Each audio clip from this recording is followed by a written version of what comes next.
நீங்கள் கேட்டுக்கொண்டிருப்பது உங்க அதிரை எஃப்எம்மில்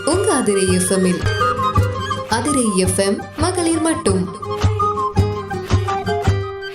வாழ்த்துக்கள் நேயர்களே, நீங்க கேட்டுக்கிட்டு இருக்கீங்க அதிரை எஃப்எம் 90.4. நமது சமூகம் நமது நலன்.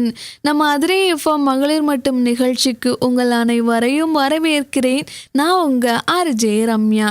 நேயர்களே, இன்னைக்கு நம்ம அதிரை எஃப்எம் மகளிர் மட்டும் நிகழ்ச்சி வழியா யார் இருக்காங்க அப்படின்ற ஒரு பெரிய ஆர்வத்தோட நிச்சயமா எல்லாருமே காத்துக்கிட்டு இருப்பீங்கன்னு நினைக்கிறேன்.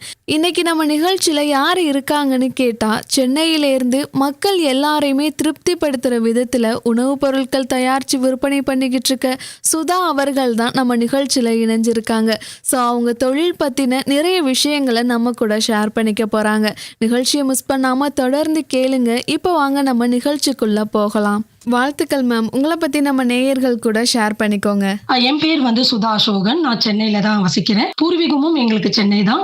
எனக்கு திருமணம் ஆயிடுச்சு. 15 வருடங்கள் ஆகுது திருமணமாயி. ஒரு மகள் இருக்காங்க.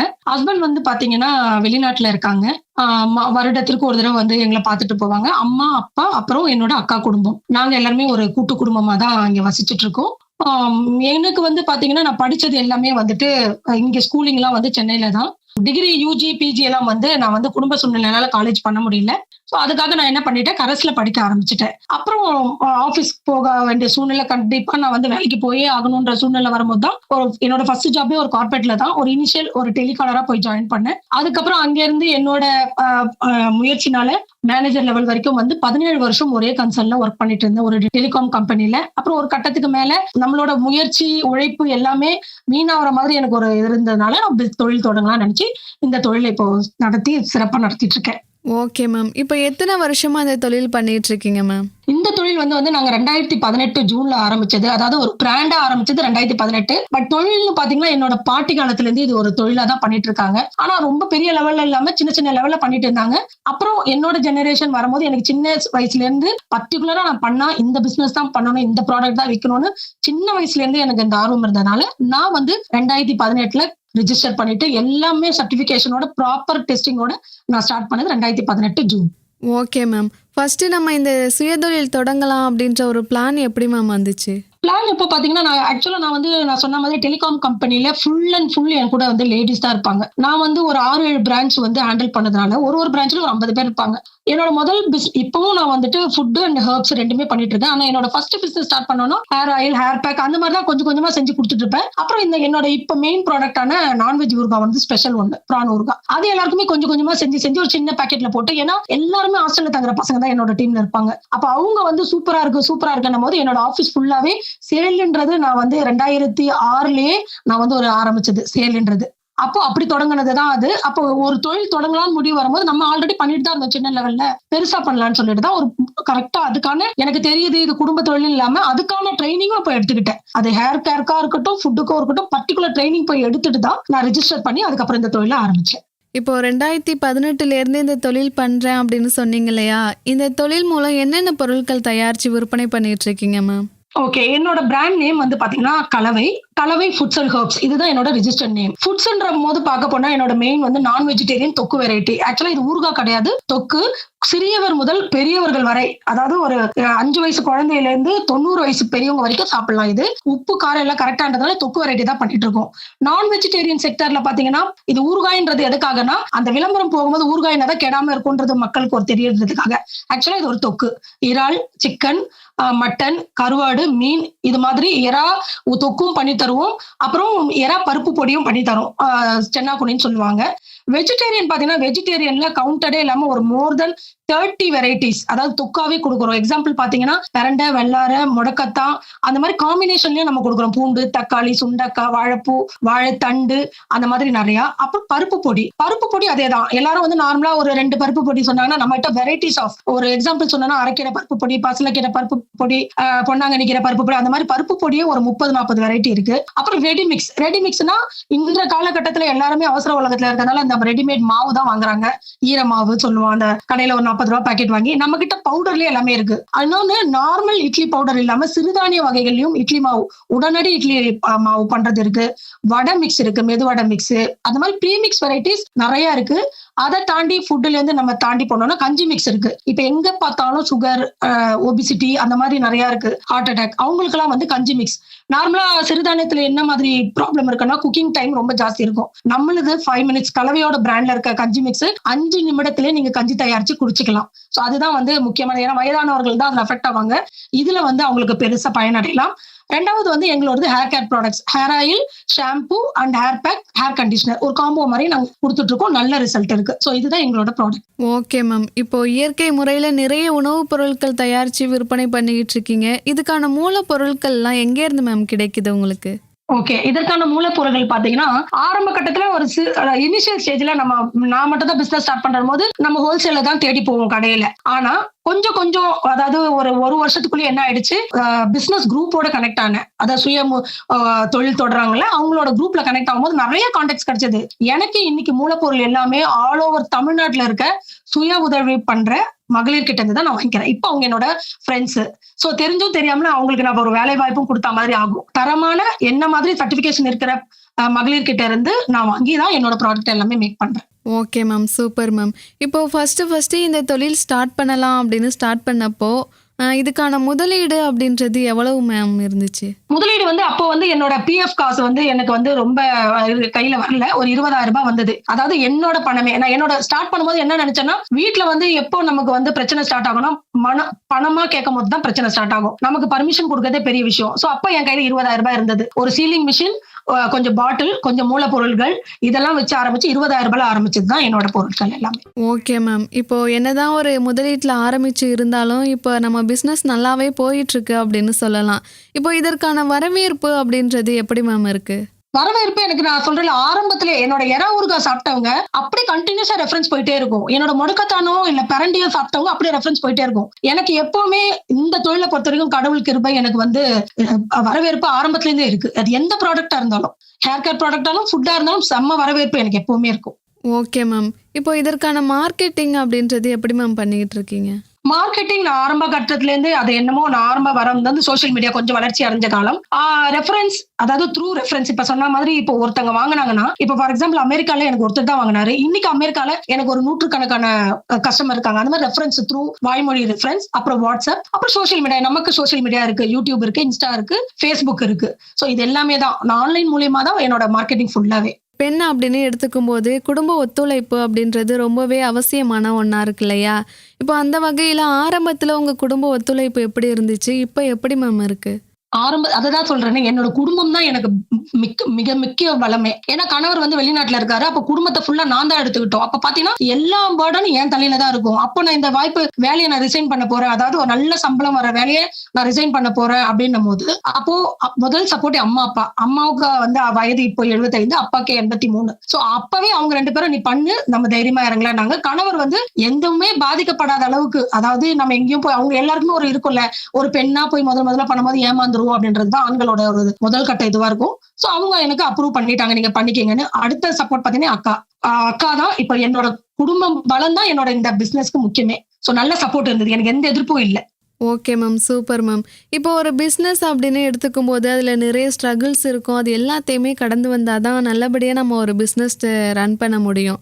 ஸோ அந்த மாதிரி நீங்கள் சந்திச்ச சவால்கள் இருந்துச்சுன்னா கொஞ்சம் ஷேர் பண்ணிக்கோங்க மேம். கண்டிப்பா சவால் இல்லாம ஒரு பிசினஸ் நம்மளால பண்ணவே முடியாது. என்ன சவால்னா, ப்ராடக்ட்டை பத்தி சவால் சொல்லணும்னா, நான் நான் வெஜிடேரியன் தான் மெயின் பண்றேன். இன்னைக்கு ஒரு வேலை இருக்கும், நாளைக்கு ஒரு வேலை இருக்கும், போயிட்டே இருக்கும். கன்சிஸ்டன்சியா ஒரு ரேட்டை வந்து இன்னைக்கு ஒரு விஷயம் ஃபிக்ஸ் பண்றோமா ஒரு பொருளுக்கு, ஆனா அந்த பொருளோட விலையை அடுத்த 3 வருடத்திற்கு மாற்றக்கூடாதுன்றதுதான். ஆனா என்னோட ப்ராடக்ட்ல அது இருக்கவே முடியாது. ஆனா அதையும் மீறி எங்கெங்க மூலப்பொருள் இருக்குன்றதெல்லாம் கண்டுபிடிச்சு இன்னைய வரைக்குமே ஒரு ப்ராடக்ட்டுக்கு ஒரு விலை பண்ணிட்டோம்னா, அது என்னதான் ஏற்ற இறக்கம் இருந்தாலும் கட்டுக்குள்ள வச்சு 3 வருஷத்துக்காவது அந்த பிரைஸ் வந்து மாறாது. அப்படி ஒரு இருக்கும். ஏன்னா மூலப்பொருள்ல தான் சவால் ஜாஸ்தி ஆகும். உங்களுக்கே தெரியும், மார்க்கெட் இன்னைக்கு நல்லா இருக்கும், நாளைக்கு ஜாஸ்தி ஆகும். இப்ப சில டைம்ல தக்காளி எல்லாம் நமக்கே தெரியும், வெங்காயம் தக்காளி விலைலாம் அது ஒரு அரசியலாவே ஆற அளவுக்கு ஆச்சு விலைகள் எல்லாம். அந்த மாதிரி இல்லாம அதை கட்டுக்குள்ள வைக்கிறது எப்படின்றது கத்துக்கிட்டே ஒரு பெரிய சவால். ரெண்டாவது கஸ்டமரோட சாட்டிஸ்பாக்சன். இப்போ ஒரு கஸ்டமர் நான் சொன்ன மாதிரி எனக்கு வாய்மொழி ரெஃபரன்ஸ் தான் ஜாஸ்தி இருந்தது. ஒரு கஸ்டமர் கிட்ட இருந்து தப்பான ஒரு ஃபீட்பேக், ஐயோ இவங்க நல்லா இல்லைன்னு சொல்லிட்டாங்கன்னா நம்மளோட பிசினஸ் ஃபுல்லாவே அஃபெக்ட் ஆயிடும். ஏன்னா மார்க்கெட்டை பொறுத்த வரைக்கும் உங்களுக்கே தெரியும், இன்னைக்கு நெகட்டிவ் கமெண்ட்ஸ் தான் பார்த்துதான் மக்கள் வந்து ஒரு ப்ராடக்ட்டை நிர்ணயம் பண்றாங்க. ஏன்னா என்னோட முகம் என்னதான் நான் சோசியல் மீடியால காமிச்சாலும் நான் யாருன்றதை தான் பார்க்க முடியுமே தவிர என்னோட பொருளோட டேஸ்ட்டை ஒருத்தங்க வாங்கி டேஸ்ட் பண்ணோ யூஸ் பண்ணுவாங்க சொல்றதுதான் மக்கள்லாம் நம்புவாங்க. அப்போ நான் என்ன பண்ணுவேன், அவங்க ஏதோ ஒரு சின்ன விஷயம், ஒரு எனக்கு இனிஷியல் ஸ்டேஜ்ல கொஞ்சம் லீக்கேஜ் ப்ராப்ளம் இருந்தது அப்ராட்ல அனுப்பும் போது. அப்ப அவங்க கிட்ட சொல்லும் போது அவங்க தன்மையா அவங்களோட என்ன பண்ணலாம் சார் எனக்கு சஜஸ்ட் பண்ணுங்க, என்ன பண்ணலாம் மேடம் போது அவங்க சொல்லுவாங்க, ஓகே கலவை நீங்க வந்து இந்த மாதிரி பண்ணுங்கன்னும் போது நெக்ஸ்ட் டைம் ஒரு கஸ்டமருக்கு பாருங்க மேம் நீங்க சொன்ன உடனே நான் பண்ணிட்டேன், இனிமே வராது. அந்த ட்ரஸ்ட்டை நம்ம உருவாக்கிட்டோம்னா தொழில் வந்து எந்தோட சவாலும் இல்லாம சூப்பரா பண்ணிடலாம். மக்கள் கிட்ட ட்ரஸ்ட் வேணும், நம்மளோட ப்ராடக்ட் ட்ரஸ்ட் இருக்கணும், மெயின் குவாலிட்டி டேஸ்ட் இது இருந்தாலே போதும். Okay ma'am. இப்போ நிறைய ஸ்ட்ரகிள்ஸ் இதெல்லாம் கடந்து இருந்தாலும் நான் இந்த நேரத்துல ரொம்ப பெருமையா உணர்ந்தேன், அந்த மாதிரியான தருணங்கள் இருந்தா கொஞ்சம் ஷேர் பண்ணிக்கோங்க மேம். கண்டிப்பா. இப்போ எல்லாருமே வந்து பிசினஸ் ஸ்டார்ட் பண்ணும்போது எடுத்த உடனே நம்மளால எல்லாருமே சுய தொழில் ஸ்டார்ட் பண்ணும்போது ஒண்ணு நம்மள நம்பி என்ன நம்பி நான் ஆரம்பிச்சிருப்பேன், என் குடும்பம் எனக்கு சப்போர்ட் இருக்கு, நிறைய பேருக்கு குடும்பம் சப்போர்ட் இருக்காது. அப்ப எடுத்த உடனே ஒரு 10 பேர் 20 பேரை வந்து என்னால வேலை வச்சு தொழில தொடங்கி இருக்க முடியாது. எனக்கு அம்மா அப்பா, அதாவது எப்பவுமே ஒரு குடும்பத்துல பெரியவங்களோ இல்ல பெரியவங்க யாராவது சொன்னா நம்ம கேட்கணும். இந்த காலகட்டத்துல அது இல்ல. அது எதுக்காகனா எனக்கு பயன்படுச்சுன்னா அம்மாவும் அப்பாவும் சொன்ன விஷயம் இதுதான், நீ நம்ம போய் ஒரு கடையில போய் நம்மளே வாங்கி நம்மளே அரைச்சு எப்பவுமே எங்க பிசினஸ்ல பண்ணணும்னு நினைச்சுன்னா நம்மளால முன்னேற முடியாது. அப்படி ஆரம்பிச்சதுதான் இந்த இப்ப நான் சொன்ன பாத்தீங்களா மகளிர் வந்து இப்ப ஃபார் எக்ஸாம்பிள் நான் மிளகாத்தூள் வந்து கோயம்புத்தூர்ல இருந்து வாங்குறேன், மசாலா ஐட்டம்லாம் வந்து சேலத்துல இருந்து வாங்குறேன். அந்த மாதிரி ஒவ்வொரு பொருள் தமிழ்நாட்டுக்குள்ள இருக்கிறவங்களோட பெஸ்ட் யாருன்றதை நான் கண்டுபிடிச்சு முதல்ல நான் யூஸ் பண்ணி குடும்பத்துக்கு யூஸ் பண்ணி ஓகே இதை நம்ம தொழில் அப்ளை பண்ணும்போது 2 பேருக்குள்ள ஒரு அக்ரிமெண்ட், எனக்கு இப்படிதான் வேணும், ஏன்னா கோயம்புத்தூர் ஸ்டைல் ஒண்ணு இருக்கும், மசாலா சென்னை ஸ்டைல் ஒண்ணு இருக்கும், இதெல்லாம் பேசி இப்போ எனக்கு என்ன ஒரு ஹாப்பி அப்படின்னா ஒரு 50 பேர் ஆண்டர்பிரினருக்கு தெரிஞ்சோ தெரியாமல நான் வேலை வாய்ப்பு கொடுக்குறேன். இப்போ அவங்களும் பிசினஸ் தான் பண்றாங்க. நார்மலா இப்போ அவங்க ஒரு 10 கிலோ பண்றாங்கன்னா நான் ஒரு மாசம் அவங்க கிட்ட ஒரு 30 கிலோ வாங்கும் போது அவங்களுக்கு அடிஷனல் இன்கம். இப்ப இதே நான் அந்த 30 கிலோக்கு நான் ஒருத்தவங்களை இங்க வேலை வாய்ப்பு வச்சு ரெக்ரூட் பண்ணி அவங்களுக்கு ஒரு சேலரி கொடுத்தேன்னா அது எனக்கு ஒரு வருமானத்தை கம்மி பண்ற விஷயம். பட் இதே அவங்களுக்கு நான் வேலை வாய்ப்பு கொடுத்த மாதிரி ஆயிடுச்சு, அவங்க தொழிலுக்கு நான் சப்போர்ட் பண்ற மாதிரி ஆயிடுச்சு. நான் சொல்றது ஒரு 50 பேர் அதுக்கும் மேற்பட்டவங்களுக்கு தான் நான் வேலை வாய்ப்பு கொடுத்துட்டு இருக்கேன். ஈவன் பூண்டு கூட பாருங்க, எனக்கு உரிச்சு சேலத்துல இருந்து வந்துடும் 10 கிலோ 50 கிலோ அப்படி வந்துடும். இப்ப பூண்டு உரிக்கிறதுலாம் எனக்குலாம் பெரிய ஸ்ட்ரகிள். அதுக்காக நான் ஒரு மிஷின் எல்லாம் வாங்கி என்னால இப்பத்தி சூழ்நிலைக்கு பிசினஸ் அந்த அளவுக்கு மிஷின் போட்டு பண்ற அளவுக்கு எனக்கு இல்லை. ஏன்னா இப்பவே எனக்கு கரெக்டா இருக்கு பண்றது. சோ அடுத்தடுத்து போகும்போது நான் அதுக்கு பெரிய இடம் பார்க்கணும், மிஷின் போடணும். பட் ஆல்ரெடி பண்ணிட்டு இருக்காங்க. எனக்கு என்ன தேவையோ அதை அவங்க கிட்ட சொல்லிட்டேன்னா எல்லாமே என்ன இதுல ஒரு பிளஸ்னா எல்லாமே மகளிர் சார்ந்த குழுக்கள் இருந்து மகளிர் சார்ந்து பண்றவங்க கிட்ட இருந்து மட்டும்தான் நான் பொருள் வாங்குறேன். இப்போ இயற்கையான முறையில் ஆரோக்கியம் தரக்கூடிய நிறைய உணவுப் பொருட்கள் தயாரித்து விற்பனை பண்ணுறீங்க இல்லையா?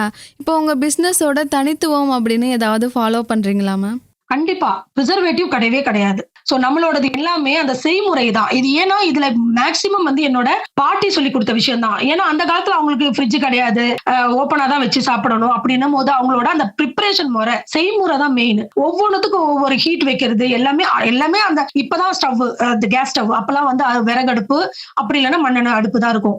இதெல்லாமே அவங்க கிட்ட உட்காந்து நான் தான் சொல்றேன், எனக்கு ஆர்வம் ஜாஸ்தி. அதனால சின்ன வயசுல இருந்தே லீவுக்கு எல்லாம் போகும்போது எங்க பாட்டி கிட்ட கேட்டுட்டே இருப்பேன், இது எப்படி பண்ணணும் எப்படி பண்ணணும்னு சொன்னோன்னு அவங்க ஆர்வத்தை பார்த்துட்டு செய்யும் போதே சொல்லி கொடுப்பாங்க. இது ஒண்ணு. தனித்துவம்னு பாத்தீங்கன்னா இன்னொரு என்னோட சுவை. ஃபார் எக்ஸாம்பிள் இப்ப கரண்ட் ஊறுகாய் ஒண்ணு எடுத்துப்போம், வெஜிடேரியன், அதுதான் ஃபாஸ்ட் மூவிங்.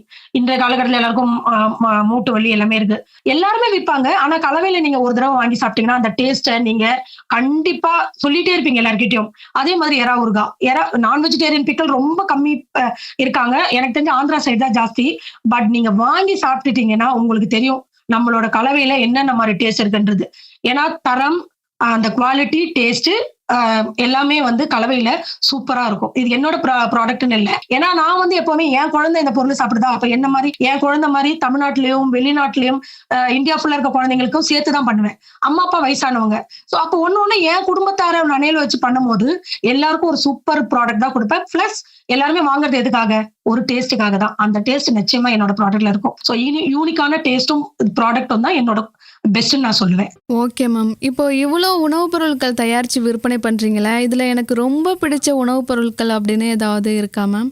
அதாவது உங்களுக்கு என்னோடது சொல்லணும்னா நான்வெஜ்ல எறா ஊறுகாய், அது வந்து எப்பவுமே. வெஜ்ல பாத்தீங்கன்னா 2 சொல்லுவேன், ஒண்ணு கொத்தமல்லி தொக்கு, ஒண்ணு பிரண்டை தொக்கு. அது ஏன்னா அது கொத்தமல்லி தொக்கு நான் வந்து வெளியில கொடுத்ததுக்கும் சரி, நான் பார்க்கறதும் அது ஒரு சும்மாவே உட்காந்து ஒரு கிண்ணத்துல வந்து போட்டு சாப்பிடுவேன். நான் தான் சொல்லியிருக்கேன், என்னோட பொருள்ல வந்து கலவையில வந்து காரம், உப்பு எல்லாம் மிதமா இருக்கும்.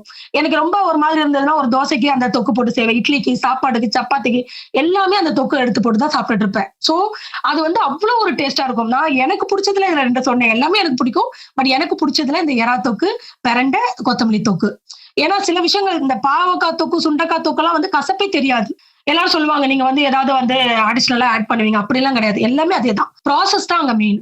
சோ பாவக்காய் தொக்கெல்லாம் அல்டிமேட்டா இருக்கும். முருங்கைக்கீரையில எப்பவுமே ஒரு நேச்சுரல் கசப்பு இருக்கும். அந்த முருங்கைக்கீரை தொக்கை வந்து நம்ம சாப்பிட்டோம்னா அவ்வளவு ஒரு டேஸ்டா இருக்கும். அது மாதிரி சொல்லிட்டே போலாம். ஆனா மெயின் சொல்லணும்னா இந்த 3 பொருள் தான். இப்போ உங்களோட பிஸ்னஸ்ல நெக்ஸ்ட் ஸ்டெப், அதாவது அடுத்த கட்ட பிளான் அப்படின்னு ஏதாவது இருக்கா மேம்? கண்டிப்பா இருக்கு. இப்போ நான் சொன்ன மாதிரி தான். இப்போ நான் வந்து ஆக்சுவலா பார்க்க போனா இப்போ நான் பிராண்ட் ட்ரேட் மார்க் எடுத்து ரிஜிஸ்டர் பண்ணி எல்லாமே ஒரு பிராண்ட் தான். சோ அதனால என்ன பண்ணணும்னு நினைச்சிருக்கேன்னா, இப்போ PMI லோன் மூலமா மிஷினரிஸ் எல்லாம் வந்து கோயம்புத்தூர்ல இருந்து நமக்காக செஞ்சு, ஏன்னா அவங்களுக்கு இருக்கிற மிஷினரி எனக்கு இப்ப செட் ஆகாதனால எனக்கேத்த மிஷினை இப்ப நான் போய் கொடுத்து அந்த மாடல்ல செஞ்சு இப்ப பெருசா செய்யணும். அப்போ மேன் பவர் நான் சென்னையிலயும் கொடுக்கணும். அந்த மாதிரி கொடுத்து ஒரு பிராண்ட் கலவைனா இவ்வளவு பெரிய பிராண்டா இருக்குன்றதுதான் தெரியணும். நான் இன்ன வரைக்கும் டைரக்ட் மார்க்கெட்டிங் நான் இங்க லோக்கல்ல பண்ணதே இல்லை. எல்லாமே ஆன்லைன் தான். இத்தனை வருஷமும் நான் ஆன்லைன்ல தான் பண்ணிட்டு இருக்கேன். இதுக்கப்புறம் எல்லா ஸ்டோர்ஸ்லயும் என்னோட கலவையோட ப்ராடக்ட் அவைலபிள் இருக்கணும். அதுதான் என்னோட அடுத்த கட்ட நடவடிக்கை. சோ கூடிய சீக்கிரம் ஒரு பெரிய நிறுவனமா கலவையை நீங்க பார்க்கலாம். இப்போ நம்ம நேயர்கள் உங்களை தொடர்பு கொள்ளணும் அப்படின்னா எப்படி மேம் தொடர்பு கொள்ளலாம்? 2 வகையில தொடர்பு கொள்ளலாம். என்னோட வாட்ஸ்அப் நம்பர், என்னோட கான்டாக்ட் நம்பர் எல்லாமே ஒண்ணுதான். 9043309999. அப்படி இல்ல என்னோட யூடியூப் சேனலை பார்த்தாங்கன்னா அது மூலியமா இருந்தாலும் நம்ம ஆர்டர் எடுத்துடலாம். இன்ஸ்டாகிராம், ஃபேஸ்புக் எல்லாத்துலயுமே ஒரே ஐடி தான், கலவை ஃபுட்ஸ் அண்ட் ஹெர்ப்ஸ். கலவை ஃபுட்ஸ் அண்ட் ஹெர்ப்ஸ்ன்றதுதான் என்னோட ஐடி. சோ இது மூலியமா ஆர்டர் கொடுக்குறவங்களுக்கும் நம்ம எடுத்து பண்றோம். சோ நீங்க காலும் பண்ணலாம், வாட்ஸ்அப்பும் பண்ணலாம், த்ரூ என்னோட சோசியல் மீடியாவிலும் பண்ணலாம். இப்போ நானும் ஒரு சுயதொழில் தொடங்கணும் அப்படின்னு சொல்றவங்களுக்கு நீங்க என்ன சொல்ல விரும்புறீங்க மேம்? கண்டிப்பா சுயதொழில் பண்ணணும்னு முடிவெடுத்துட்டாலே நம்ம பாதி ஜெயிச்ச மாதிரி. ஆனா அதுல என்ன பண்ணணும்னா, ஒரு ப்ராடக்ட்டோ நீங்க இது ஃபுட்ன்றது என்னோட லைன், ஹேர் கேர்ன்றதும் என்னோட லைன். இது இல்லாம நீங்க ஒரு எனி பிசினஸ், ஒரு சாரி விற்பனை பண்றீங்க, என்னமோ ஒரு மெட்டீரியல் ஏதோ வாங்கிட்டு வந்து சேல் பண்ண போறீங்கன்னா, முதல்ல அந்த பொருள், அந்த தொழில் செய்யறதுக்கான நாலேஜ் இருக்கணும். நாலேஜ் எப்படி வரும்? நம்ம கத்துக்கணும். போய் ஒவ்வொரு இடத்துலயும் போய் கத்துக்கணும். ஏதாவது ட்ரைனிங் கொடுக்குறாங்க. இப்பெல்லாம் வந்து கவர்மெண்ட் சைடு நிறைய ட்ரைனிங் கொடுக்குறாங்க. ரொம்ப பெரிய இன்வெஸ்ட்மெண்ட் எல்லாம் இல்ல. சோ நீங்க போயிட்டு அந்த மாதிரி ரிஜிஸ்டர் பண்ணி அந்த ட்ரைனிங் எல்லாம் அட்டென்ட் பண்ணி, இப்போ யூடியூபை திறந்தா நீங்க எந்த தொழில் தொடங்கினாலும் அப்படியே கொட்டி கிடக்குது உங்களுக்கு நாலேஜ். முதல்ல நாலேஜை கேதர் பண்ணுங்க. அதுக்கப்புறம் மூலப்பொருள் தான் மெயின். அதாவது நீங்க பர்ச்சேஸ் பண்ண போற எந்த பொருளும் எங்கெங்க சீப்பா கிடைக்குது அதெல்லாம் பண்ணுங்க. அப்புறம் இதுக்கு முன்னாடி நான் பண்ண விஷயம் ஒண்ணு சிம்பிளா சொல்லணும்னா, நான் எடுத்த உடனே எல்லாமே நான் சேல் பண்ணல. இப்ப நான் என்கிட்ட இருக்க பொருள்ல பாதி பொருள்ல ரீசெல்லிங்ன்ற ஒரு விஷயமா தான் நான் ஆரம்பிச்சேன். ஃபார் எக்ஸாம்பிள் நான் வந்து ப்ரீமிக்ஸ் இருக்கு பாத்தீங்களா, அதை இன்னொரு தொழில் பண்றவங்க கிட்ட இருந்து வாங்கி ரீசெல்லிங்னா ஒண்ணும் இல்ல, அவங்க ஒரு விலை சொல்லுவாங்க, நமக்கு ஒரு கமிஷன் கொடுப்பாங்க, நம்ம அதை வித்துட்டோம்னா அந்த கமிஷன் நமக்கு கிரெடிட் பண்ணுவாங்க. ஏன்னா இது பண்ணும்போது நமக்கு எந்த ஒரு டென்ஷனும் கிடையாது. ரீசெல்லிங்ல இன்னொருத்தங்க கிட்ட இருந்து வாங்குறீங்க, விக்கிறீங்க, அந்த அமௌண்ட் உங்க கையில வந்துடும். இதனால என்ன ஆகுதுன்னா, முதல்ல நமக்கே தெரியாம ட்ரைனிங் ஆயிடும். ஒரு கஸ்டமர் கிட்ட எப்படி கான்டாக்ட் பண்றது, ஏன்னா அவங்க நிறைய டவுட் கேட்பாங்க. உடனே நம்மளே தெரியாம நம்ம போய் நம்ம யார்கிட்ட வாங்கணுமோ அவங்க கிட்ட போய் கேட்போம், ஐயோ இந்த மாதிரி இந்த பொருளுக்கு நிறைய சந்தேகம் கேட்கறாங்க. அவங்க நமக்கு உட்காந்து மெனக்கெட்டு விளக்கம் கொடுப்பாங்க. இதுலயே நம்ம முக்காவாசி தொழிலை கத்துப்போம். சோ தொழிலோட அறிவு இல்லாம நம்ம எந்த சுய தொழிலும் பண்ணக்கூடாது. அப்படி பண்ணிட்டு நம்ம இறங்கிட்டோம்னா சக்சஸ் தான் நமக்கு. Okay ma'am. இப்போ அதிரே எஃப்எம் மகளிர் மட்டும் நிகழ்ச்சியில் கலந்துக்கிட்டு நிறைய நல்ல விஷயங்களை பற்றியும் உங்களோட பிஸ்னஸ் பற்றியும் ஷேர் பண்ணிக்கிட்டதுக்கு எங்களுடைய வாழ்த்துக்கள். இப்போ ஒரு பெண்ணா மற்ற பெண்களோட வளர்ச்சிக்கு நீங்கள் என்ன சொல்ல நினைக்கிறீங்க மேம்? ஒரு பெண்ணா மற்ற பெண்களுக்கு என்ன சொன்னா, முதல்ல தைரியம் இருக்கணும். ஏன்னா இன்னைக்கு நான் வந்து போல்டா பேசுறதுனால பிசினஸ் ஈஸி கிடையாது. நிறைய பெண்கள் இன்னும் வெளியவே வரல. எல்லாம் மனசுக்குள்ள ஆசையோட இருக்கீங்க. முதல்ல வெளியே வாங்க. வெளியே வந்து 4 பேர் கூட பழகணும்னா என்ன, இப்ப நான்லாம் இப்ப இவ்வளவு பேர் சொல்றேன்ல, யாரையுமே நான் ஃபேஸ் டு ஃபேஸ் இன்ன வரைக்கும் நான் பார்த்ததே இல்லை. கோயம்புத்தூர், சேலம் இன்ன வரைக்கும் நான் அந்த ஊருக்கெல்லாம் போனது கூட கிடையாது. ஆனா நம்ம இன்டராக்ட் பண்ணதான் ஒவ்வொரு தளத்திலையும் போகதான் நல்லது கெட்டது நமக்கு தெரியும், பெண்களுக்கு தெரியும். நம்ம என்ன பண்றோம், நமக்கு தெரிஞ்ச நல்லா செட் ஆகிற ஒரு 10 பேரை தாண்டி வெளியே வரமாட்டோம். இன்னைக்கு 50% பெண்கள் ஃபேஸ் பண்ற பிரச்சனை அதுதான். முதல்ல பேசினாதான் நல்லது கெட்டது தெரியும், யார் நம்மளை ஏமாத்துறாங்க, என்ன பண்றாங்கன்னு தெரியும். இன்னைக்கு பெரும்பாலும் பிசினஸ் லாஸ் ஆயிடுச்சுன்னு சொல்றோம்னா நம்பிக்கையினாலதான் லாஸ் ஆகும். இப்ப நான் போய் ஒரு முதலீடு கொடுத்து ஒரு பொருள் வாங்குறேன், அவங்க என்னை ஏமாத்திட்டாங்க, நம்பரை பிளாக் பண்ணாலும் ஒண்ணும் பண்ண முடியாது. அப்போ ஒரு தொழில் சார்ந்த ஒரு வலைத்தளத்திலயோ எங்கேயோ போய் நம்ம கான்டாக்ட் பண்ணும்போது ஒருத்தர் இல்லைனாலும் ஒருத்தர் உங்களை அலர்ட் பண்றதுக்கு ஒருத்தங்க கண்டிப்பா இருப்பாங்க. வேணாம்ப்பா அவங்க வந்து சரியில்லை அப்படின்ற மாதிரி. இது எதுக்காக சொல்றேன்னா, பெண்கள் வந்து சும்மா நம்ம சோசியல் மீடியால பண்றோம், உடனே பிசினஸ் ஸ்டார்ட் பண்றோம், உடனே பண்றோம்னா அது சாத்தியமான விஷயமே கிடையாது. பேசினா மட்டும்தான், அதுவும் நல்ல தளத்துல போய் ரெஜிஸ்டர் பண்ணி நம்ம பேசணும். சும்மா பேசுறது கூட இருக்கு. அதாவது சும்மா போகணுமா, நாங்க தொழில் பண்ண போறோம், ஒரு 10 பேர் பண்றோம், அப்படி பேசுறது இல்ல. பயனுள்ள தகவலை பரிமாறுற ஒரு தளத்துல போய் உங்களை இணைச்சிட்டு பண்ணுங்க. ஏன்னா நான் அப்படிதான் சக்சஸ் பண்ணிருக்கேன். இது வரைக்கும் ஒரு 5 தளத்துல இருக்கிறேன். 5 தளத்துல இருக்கவங்களுக்கு தான் எனக்கு சப்போர்ட். ஏன்னா அங்க தொழில் பண்றவங்க மட்டும் நமக்கு தெரிய மாட்டாங்க. அந்த தொழிலை உருவாக்குறதுக்கு நம்ம நினைக்கிறோம். இப்ப நான் ரெஜிஸ்ட்ரேஷன் பண்ணும்போது கொரோனால தான் நான் ஆரம்பிச்சேன். கொரோனாக்கு முன்னாடி. அப்ப கரெக்டா கொரோனா வரும்போது ரெஜிஸ்ட்ரேஷன்லாம் ரொம்ப கஷ்டமா இருந்தது. அப்ப என்ன கைட் பண்ணி கொரோனா டைம்ல ரெஜிஸ்டர் பண்றது, இந்த சர்டிபிகேஷன் லேப் இதெல்லாம் ரொம்ப ரொம்ப முக்கியம். ஒரு உணவு தொழில் இருக்கும்போது இதெல்லாம் எனக்கு இப்ப நான் வீட்லயே உட்காந்துருந்தாலும் யாரும் எனக்கு பண்ணிருக்க மாட்டாங்க.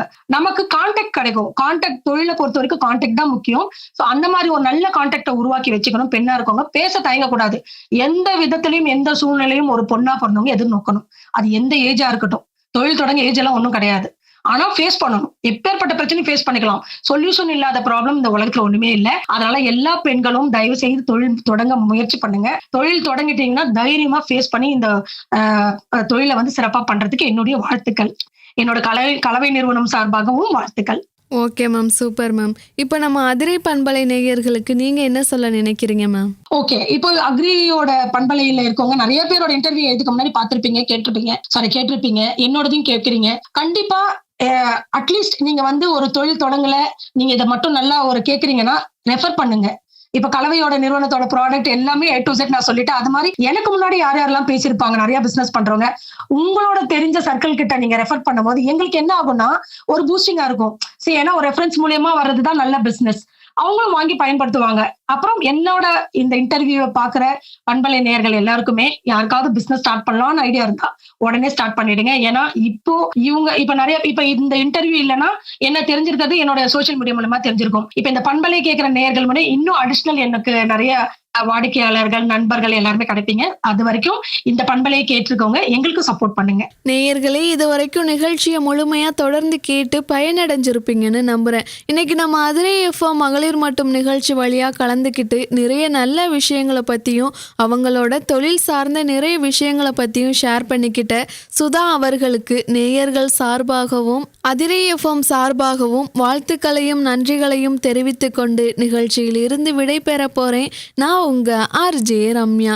நிகழ்ச்சி பற்றிய கருத்துக்கள், விமர்சனங்கள், ஆலோசனைகளை தெரியப்படுத்த 7373776904 என்ற எண்ணுக்கு கால் பண்ணியோ இல்ல வாட்ஸ்அப் மூலமாகவோ தெரியப்படுத்தலாம். நீங்கள் கேட்டுக்கொண்டிருப்பது உங்க அதிரை எஃப்எம்மில் அதிரை எஃப்எம் மகளிர் மட்டும்.